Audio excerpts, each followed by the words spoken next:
स्वामी म्हणाले, मन जागं ठेवलं शरीर बळकट होईल. श्री स्वामी समर्थ. जय जय स्वामी समर्थ. स्वामींनी दिला आरोग्याचा रामबाण उपाय आणि थकलेलं शरीर पुन्हा जिवंत झालं. एक वृद्ध गृहस्थ श्री स्वामी समर्थांच्या दर्शनाला आले. चेहरा थकलेला, चालणं मंदावलेलं, डोळ्यांत निराशा. ते म्हणाले, स्वामी, शरीर साथ देत नाही. ना झोप लागते, ना भूक लागते. मन सुद्धा खचलंय. स्वामींनी त्यांच्याकडे शांतपणे पाहिलं.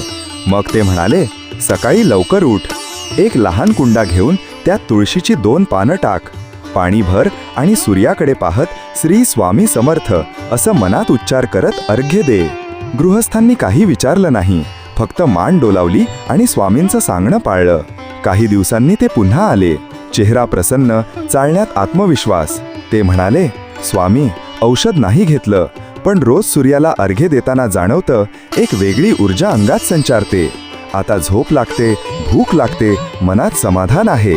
स्वामी मंद स्मित करत म्हणाले, जेव्हा मनामध्ये प्रार्थनेचं सूरज उगवतो तेव्हा शरीरात आरोग्याचं किरण पसरतात. शिकवण: प्रत्येक वेळी गोळ्या नाही, काही वेळा निसर्ग, श्रद्धा आणि साधी सवयही आरोग्य देऊ शकते. स्वामींनी दिलेला हा उपाय आजही लाखो लोकांच्या आयुष्यात दिवा पेटवत आहे. जर शरीर थकत असेल, मन जागं करा, आरोग्य आपोआप येईल. जर तुम्हाला माझा व्हिडिओ आवडला असेल तर लाईक, शेअर, सबस्क्राईब आणि कॉमेंट करायला विसरू नका.